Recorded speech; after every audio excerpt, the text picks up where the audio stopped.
Hello, everyone, and welcome to another episode of the Live Your Extraordinary Life podcast. I'm your host, Michelle Rios, and I am thrilled to introduce my new friend, Shannon Jenkins, this week. Shannon, welcome to the show.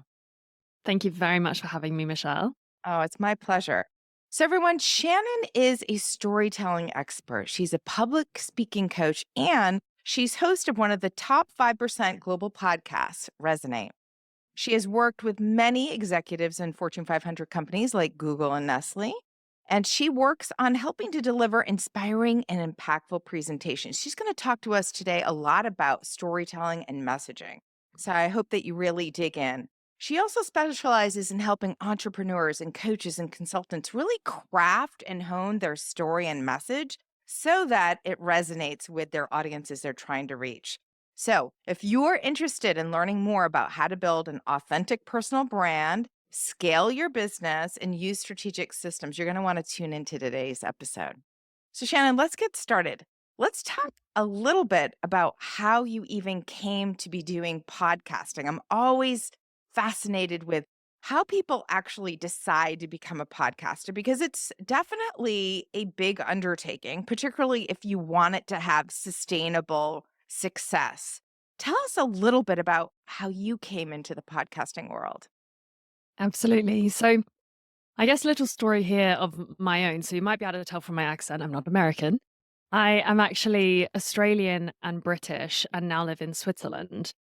And I was at this crossroads in my life, like many of us are at certain points where we don't know the right next step to take.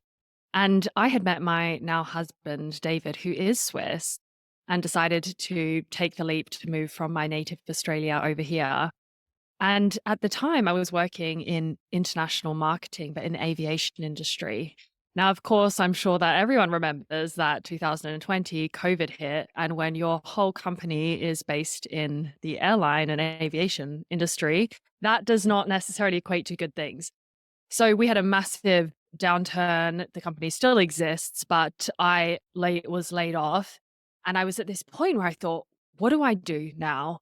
And what was interesting was that when I took on this role within the company, I ended up carving out my own little space in storytelling and presentation coaching. And it happened really organically.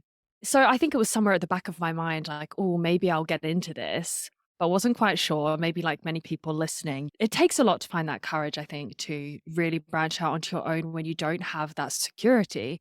And that was certainly my experience. And one day I was walking in the mountains with my husband, quite exasperated, quite honestly, and overthinking. And I remember my husband said something like, your zone of genius, to use a concept we can elaborate on later, but like the thing that really lights you up, that brings you joy, that you're good at, that you get results for other people. For me, that was coaching and teaching and speaking in particular. And he said, I don't know, why don't you just start a YouTube channel or a podcast or something? I don't even know how serious he was, Michelle, but at that point I was like, that is a great idea. Thank you, husband. And I remember just being filled with absolute energy and walking home and then getting out books and looking things up online. And there was just something about it that really made my soul shine. I thought that this is it. I don't know what it's going to look like yet. But I had a few weeks perhaps of thinking about what I wanted my message to be. And it ended up becoming starting over. Now, you might have heard from the Mhm. introduction, people listening, it is now Resonate. But for me, it was starting over. And I wanted to capture the stories of people who were in situations just like myself, which was that you're at a crossroads in your life. You don't know where to turn your focus and your energy. And it can often happen through a hardship or a difficulty. And I realized that there was so much wisdom in people's stories that I really was passionate about sharing. So fast forwarding, starting over became a podcast. I would like doubled down. I said consistency is the absolute thing. And I did a weekly Absolutely. episode for 2.5 years. So 2.5 years in now. And I'm now at the next little iteration, which is Resonate. So it's funny. It's always a journey, evolutionary process, right? But it definitely, you can feel the evolution as a storyteller going from starting over, which was that juncture in your life, to this place of, I'm now going all in on storytelling and messaging, and Resonate being It's the key word there. It's what we ask about. Is this resonating? Is it relatable? So I love that you came up with that title. I think it's going to be super successful, and I cannot wait to see what happens with it. Let Oh, let thank you. let's talk a little bit about storytelling specifically in the business world because it is a different animal. With the power of podcasting, we're able to tell personal stories and we're able to tell a lot about the importance of messaging in the business realm, but specifically storytelling in business. Talk to me a little bit about how you advise executives and leaders in the corporate world that you're walking in, which we have a lot of overlap there. I spent a lot of time in your neck of the woods in Switzerland with Nestle, and you're with Google as well. Tell me a little bit about how you talk to them about storytelling. How does it Yeah. differ?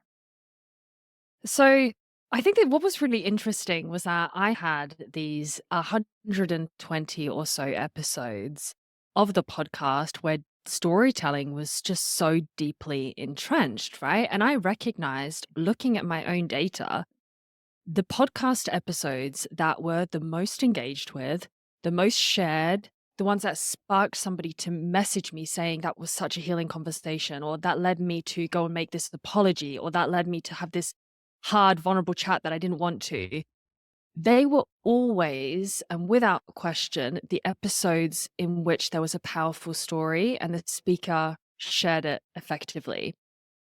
So I had that and I recognized, man, there's really something in this because as much as we want the 5 hacks to optimize your life or right, like the The quick factual fix. Yeah. insights, exactly, exactly, we actually forget them. And research backs this up. It is 22 times, we are 22 times more likely to remember some factual piece of information if it is linked to a story. So this was my background. And then I started working with different companies and international organizations and so forth. And I think storytelling is having a little bit of a trending moment, I've got to say, because I think we're moving towards greater authenticity. I mean, I think this is relevance of your book as well, Michelle. Like we're now going, hold on a second, I'm done with this airline corporate speak that goes in one ear and out the other. I want to feel something, I want to connect. And now I'm realizing that when I will go in and do presentations, I'll always start with my own keynote. And I think one of the ways in which that is so effective is because I will show, not only tell, what it means to have a powerful story. And it often will be those elements of including the personal aspect. I remember sharing this story about me walking in the mountains, or another powerful moment for me when I was on a train and had this. Well, we can come into this a little bit later, We're going but to this whole tell that story about story. It's a great yeah, one. I'll come back to that story then about how what actually led me into public speaking and storytelling coaching in particular. And I weave these into my keynote, but of course I'm also talking about storytelling from a very scientific perspective, but I realize people remember the stories. So there's a couple of questions that I will always encourage people to consider as a starting point before that, whether that be that you're going to give a presentation in front of a big group, whether you are even having just a meeting with a few people, like to zoom out. And the questions I ask people are, what is the main message I want to share? What is the perspective I want to shift?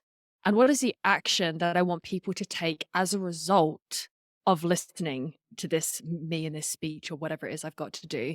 And I think taking that step back, you can say, actually, what is my overall objective? Because we get stuck in the weeds very easily, going into the factual explanations about how things work or what the steps to take are, and actually not realizing that the most powerful way to transmit your story is through the emotional resonance that's generated through story. 100%. And what you just said about recognizing at the end of the day, it's not just what you want to say, but what you want the audience to do as a result of what you're communicating is the entire objective, right? We're in a world of behavioral science. What do you want them to do at the end of the day? So Yeah. I think that that's brilliant. Absolutely brilliant. Thank you. Tell me a little bit about when you go in to do your storytelling workshops. I'm doing a little bit of sleuthing here because I've been doing this now for 25 years. And I just recently stepped away from the corporate world and seeing it in a different lens. But one of the most fun aspects of my job over the last 20 some odd years has been going in and working with executives, rolling up our sleeves, and actually doing storytelling competitions. And you would be amazed at the stories that come up that you wouldn't expect from this button down executive who walks in with the most powerful story that goes from childhood or experience they had, totally tangential to the business world, but brings it back home and finds a way to weave the story. And that's always to me when they find that way to be able to bring their personal experience to their business world and actually tell their own story in a way that they can bring their full authentic self to the equation, it's a game changer. People It feel absolutely the is. affinity. They're attracted to that person. They want Yeah. to know more, right?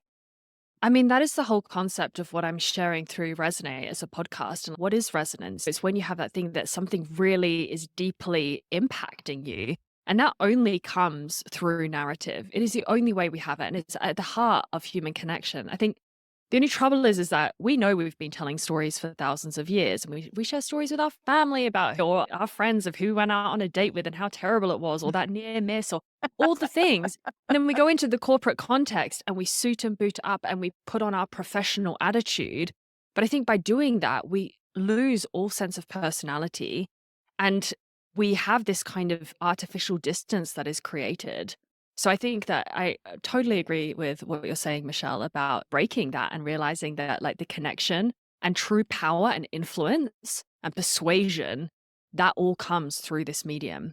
So yes, ignore storytelling to your peril, I think. Well, and I think one of the hard things is we certainly, I think it's different for younger generations. Your son, my son are going through a very different moment in time where their experiences and what we consider the business world are going to be so distinct. But our growing up through the business world was you put on your armor, you put on your mask, you don't share your personal life for sure.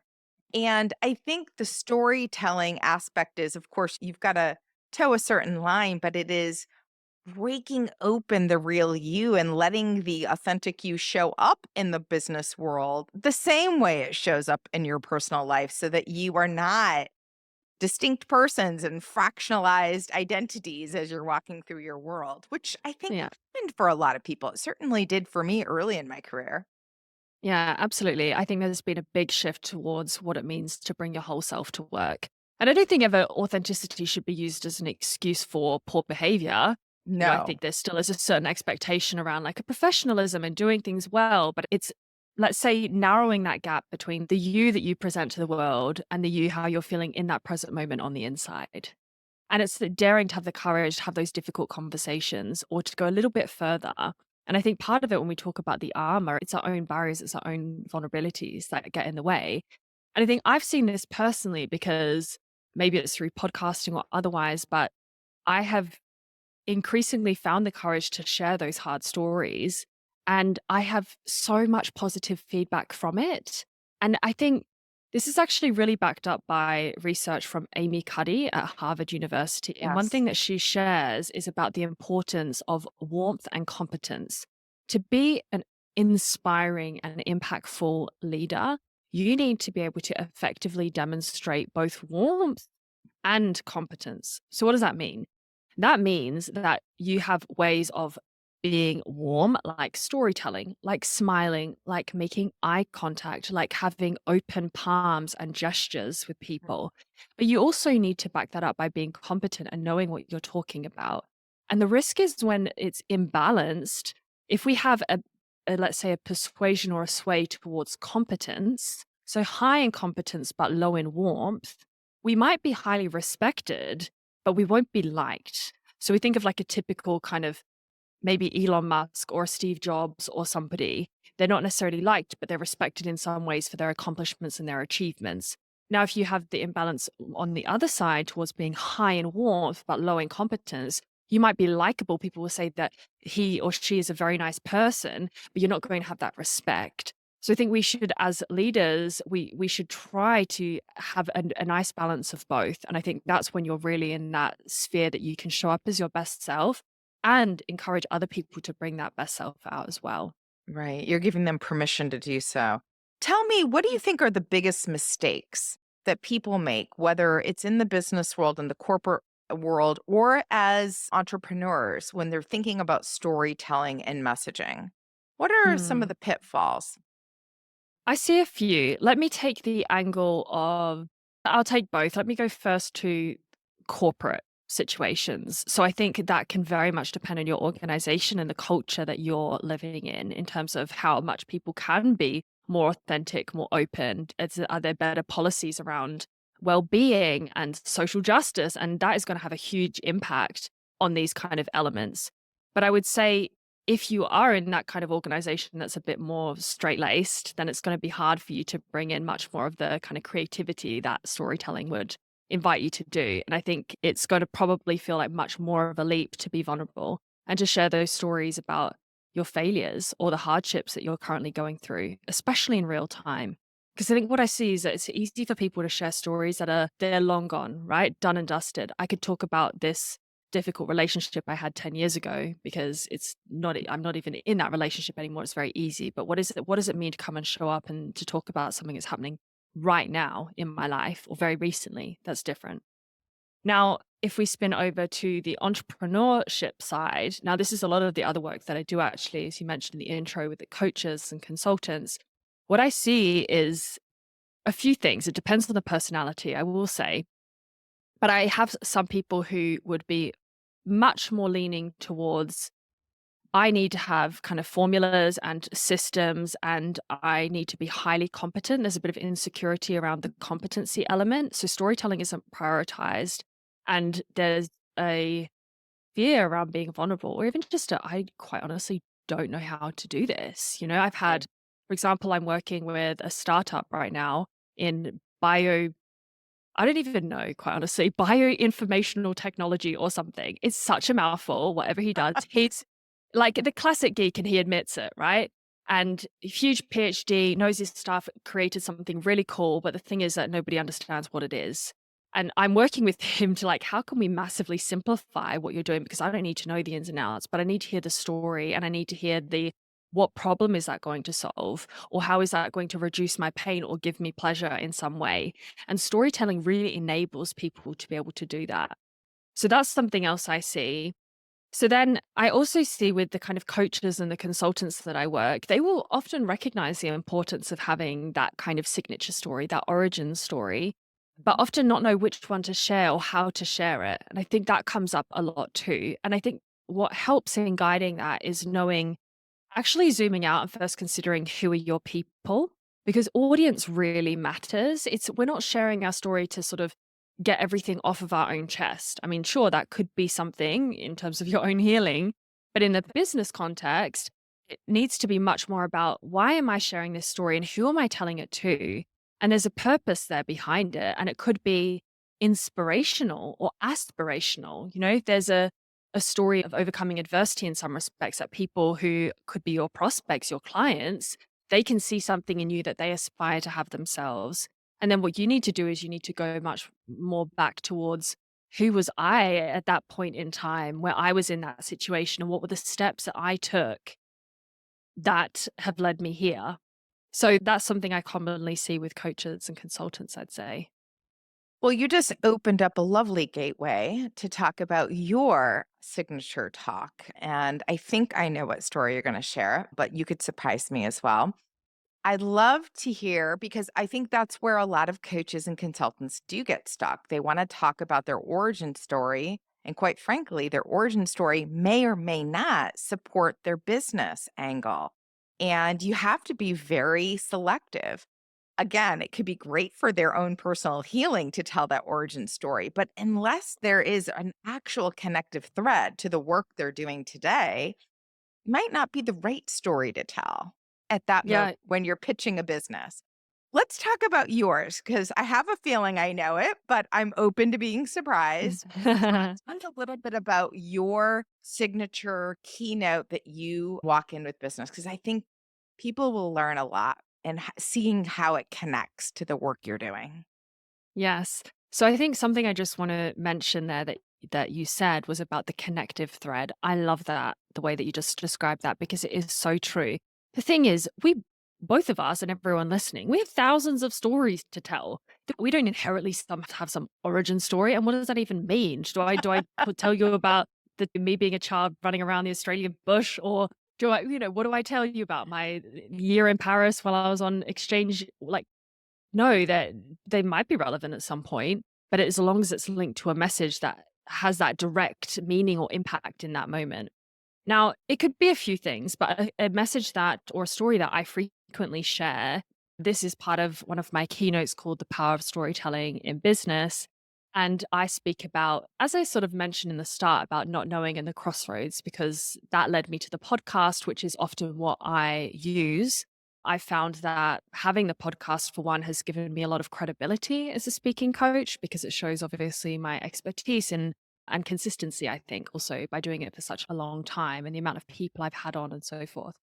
But I share the story of how I actually became a public speaking coach. So I'll share that with you now because it did quite honestly change my life. It was this huge intuitive moment where I could not deny that I just had to put this into action and get out of my absolute overthinking mode of trying to plan for all the things and be like, okay, I'm just going to go for it. So I had this moment, as I mentioned at the start, I live in Switzerland. So I live in a beautiful area, actually, Vevey, Lake Geneva. I'm going to interrupt just for a moment because I happen to have done some sleuthing and seen some videos from Shannon's house. And so when she talks about beautiful surroundings, she lives in the idyllic mountains on a lake. It's gorgeous. It's beyond what Yeah. you think. The best picture you have in your head, it still doesn't beat what she actually lives. I totally agree with that. I don't even know how I ended up here, quite honestly. That's another story to share. But the one I will share was that so I moved over to Switzerland in 2021. As I explained, I wasn't sure what to do with my work and so forth.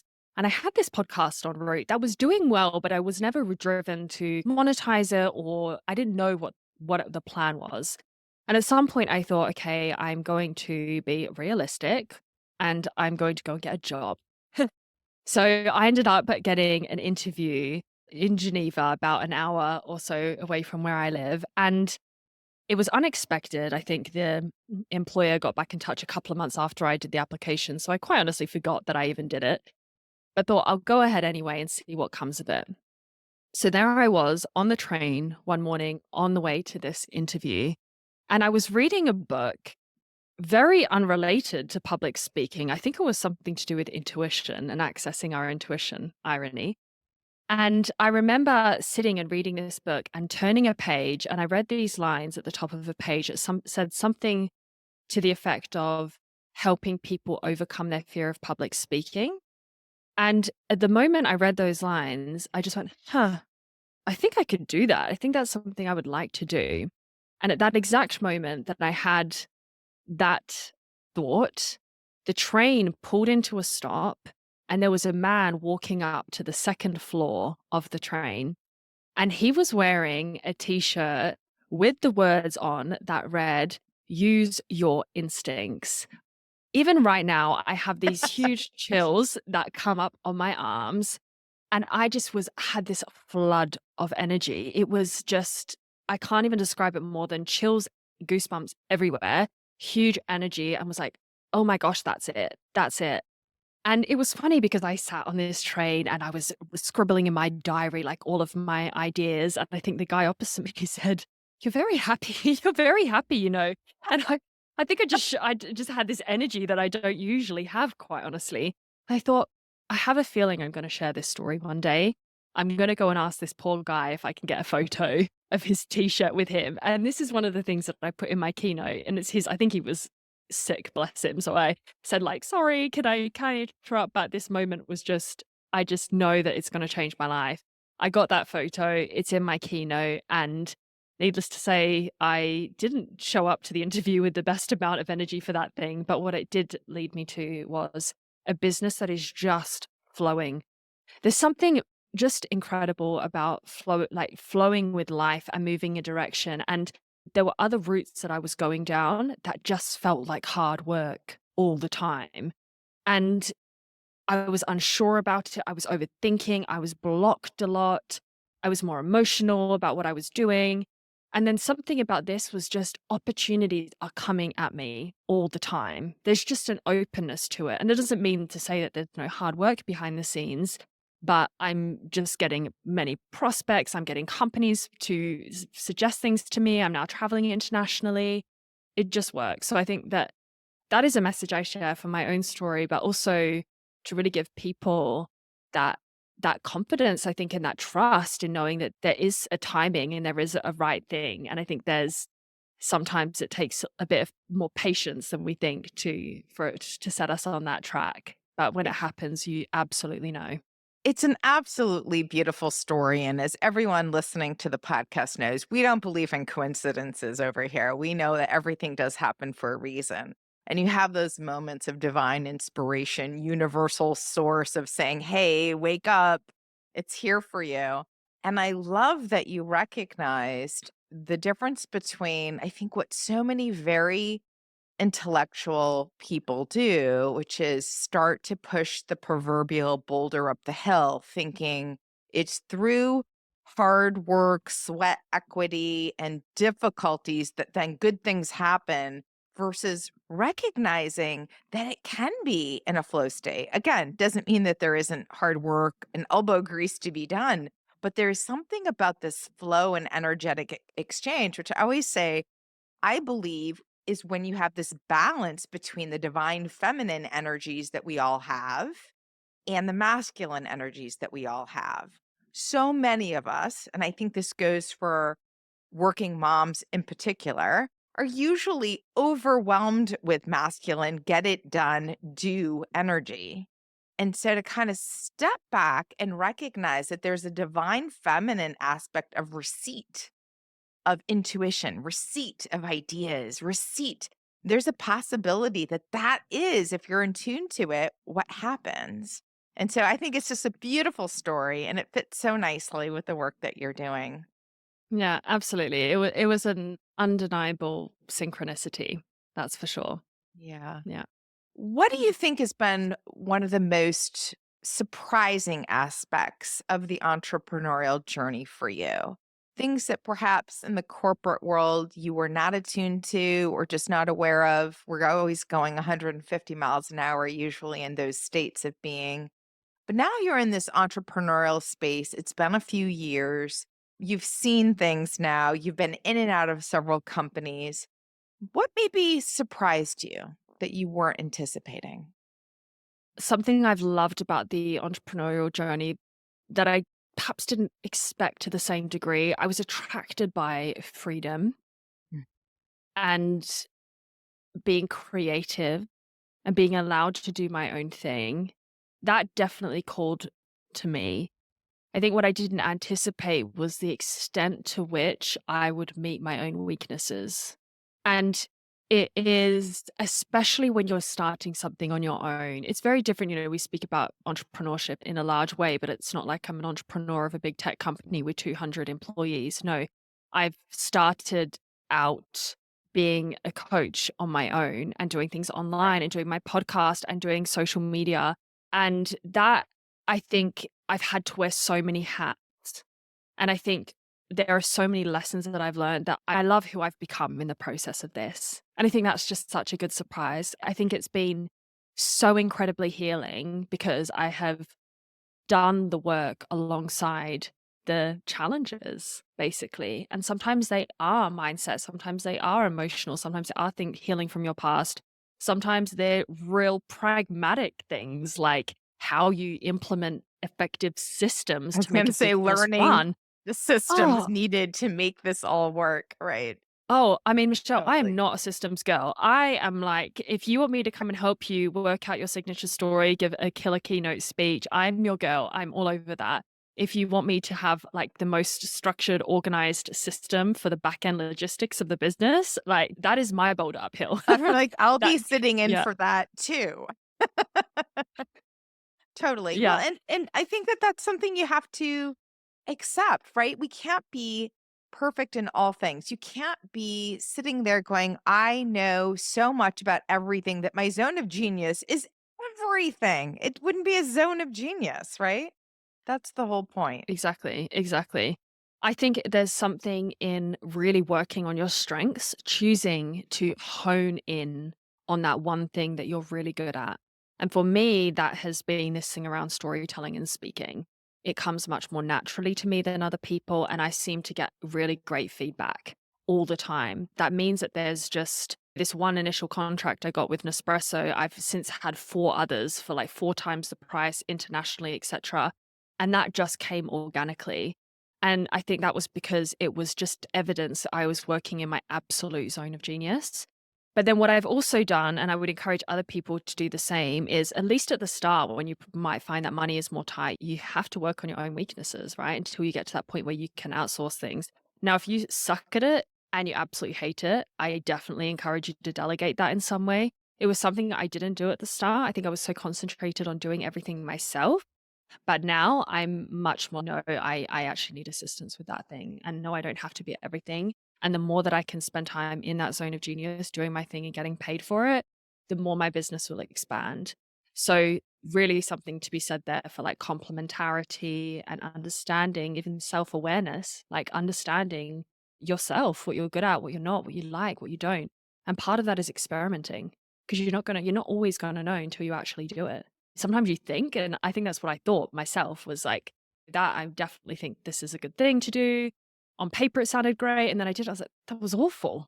I remember when I came, I was like, oh God, I remember that I had this like new concept for my podcast of doing Resonate behind the scenes.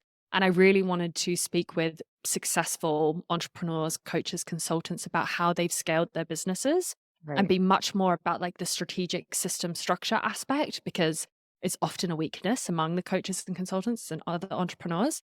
And then I said, okay, I'm going to make this bite sized and do 15-minute episodes. I was anxious the whole time. I just could not look at the clock. And then I was realized I was absolutely not present because I was just stressed about getting all the information out in time. I thought that's really interesting because on paper it seemed somewhat of a logical decision to do for various reasons. And yet it was totally unaligned with who I am. And Interesting. that is part of the learning too. So I think it's being willing to experiment, to pivot, to adapt, and to fail and fast. I love that. Now, you said something at the beginning of talking about your entrepreneurial journey and what allured you or what really pulled you in, which I think is for most people the ability to have more freedom, creativity, really work on things that you're aligned with. Did you ever, or are you going through this, come Mhm. across a time where you actually are working more than you did in the corporate environment? And then you realize, hey, wait, that freedom that I was seeking, I am working on all the things that I'm interested in, but I actually am tying up more of my time than I ever realized. Has Oh, that ever happened to absolutely. you? Oh, all the time, all the time. There's a few things. This is why I'm so passionate about the self-development aspect of entrepreneurship as well, because you have to get good at setting boundaries. And that was something that I was not good at originally. In fact, I'm still not great at it, but I'm much better than I was. And I recognize they were things like I have to have a shutdown kind of system in the evening. Yeah. I have to have a shutdown kind of cutoff time, and I have something in my calendar that is a non-negotiable. In fact, I might even pull it up so you can see because I think sometimes it's like actually being strategic about what you have in the calendar. Otherwise, you risk always thinking about all the things basically, and you never have that time to fully make that separation between work and life, which is much more distinct when you're in the typical workplace, right? Like you can kind of shut off and you can kind of go home. Whereas if you, yeah, I find the entrepreneurship journey will mean that the boundaries are much more blurred. So your level of discipline has to be higher. And what I think I didn't realize, and it's part of my own learning and many other coaches that I work with, is in many ways, discipline is freedom.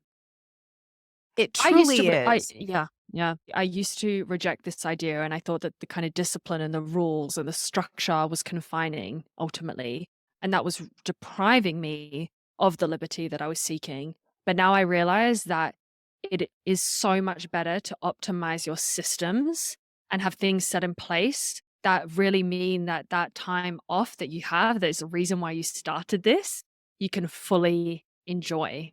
So, as an example that I was going to mention about having this shutdown routine, there's a little kind of practical tip that I have, which is I'll have this specific time to the end of my workday, or what I'd say, end of your workday, non negotiable. Then you block out 15 minutes before that end time for this routine. So, what I would do in those 15 minutes before the end of the day, I would review your task list, I would update it, and then I get clear on what it is that you need to do the following day. So, I think one kind of tip is that I don't know if you ever heard that saying about like eat the frog, start the next day with deep flow work that you is kind of almost like a non-negotiable too. It's much easier to do something, the harder thing first thing in the morning. Yes. And really if you can close the distractions, go hard on that one thing that makes all the other things redundant basically for the rest of the day. Like that was the most important thing you could do. And then I would finish the day by closing all of my tabs, tidying up my workspace, and then saying something like shut down complete. Because what I Ooh. was real like just something simple, like it's a simple ritual, but being like shut down complete. And then it's like, no, I'm not thinking about how I need to get Michelle on the podcast and send that email back to that thing or get that over to my accountant or in the evening or when I'm spending time with my son. One of the things for me was I can be here when he comes home from school, and that's such a privilege. I don't have to have a long commute to work. I do so much online and from home with flexibility. Like, remember my why. So massive.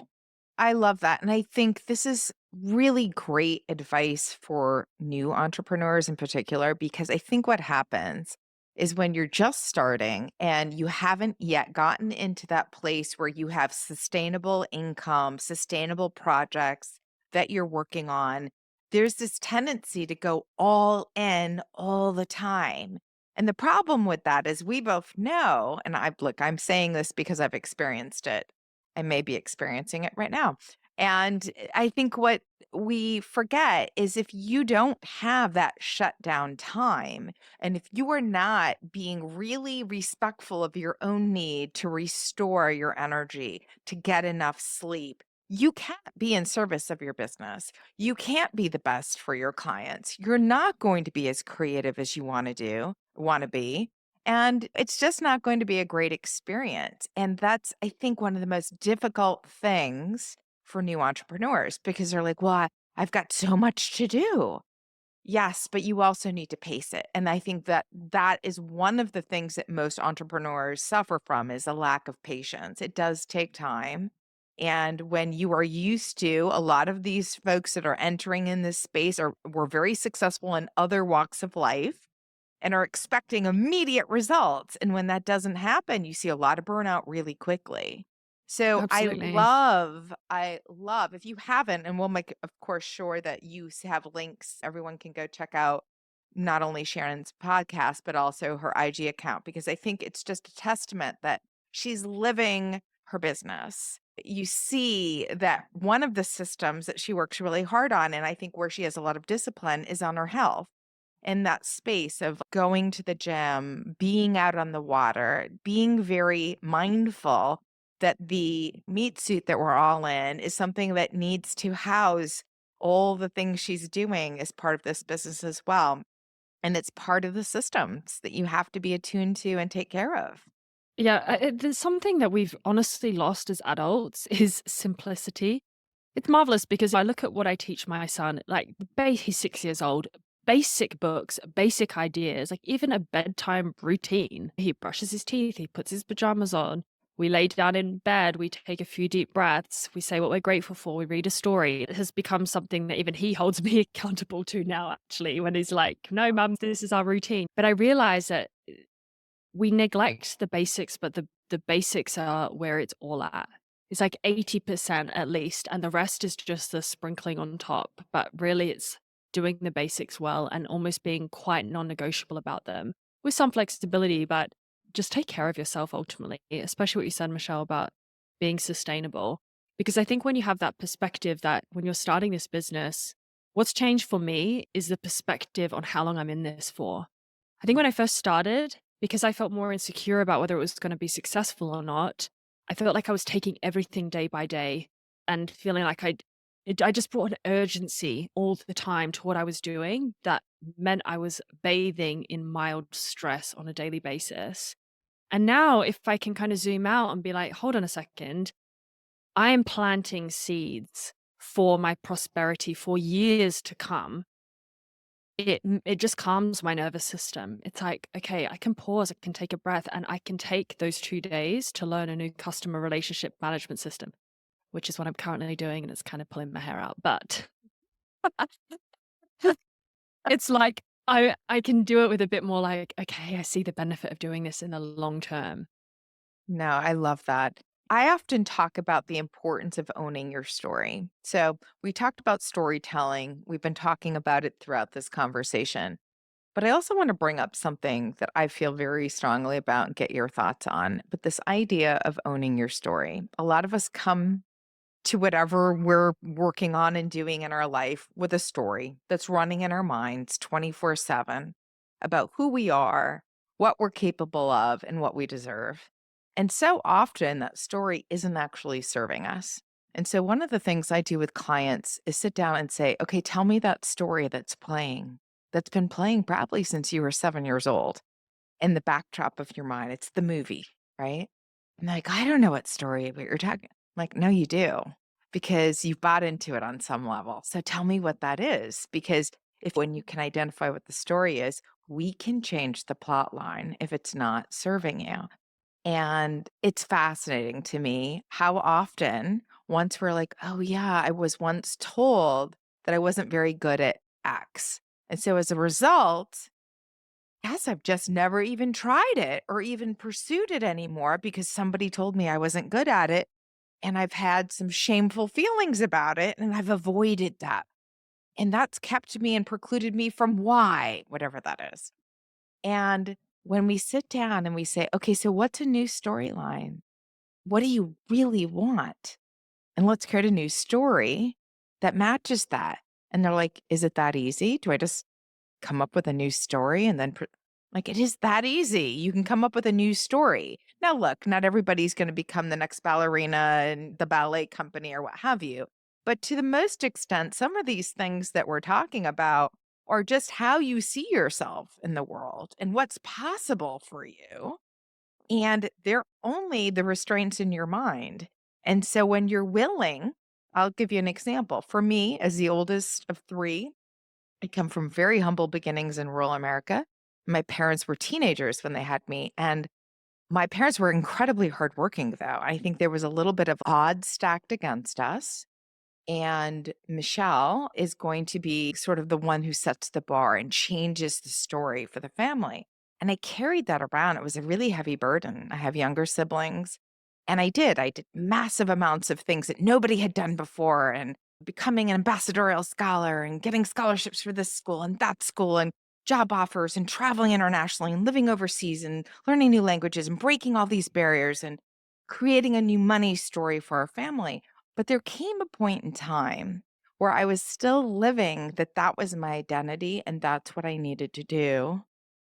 And my siblings were already well established in their own fields. So I was no longer paving ways for young kids behind me.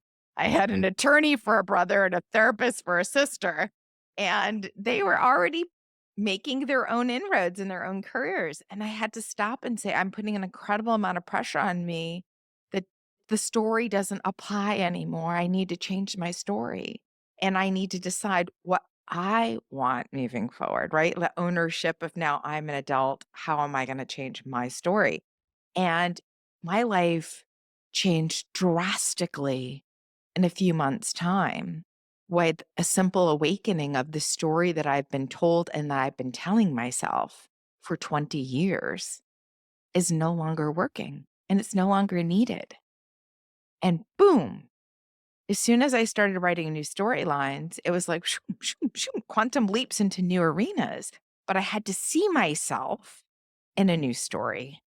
Actually, I find that really touching. And I think because we can all relate to that. We can all relate to it. It's part of the journey of our own development, I suppose, to realize when something isn't working for you and it's hurting you ultimately much more than it's helping.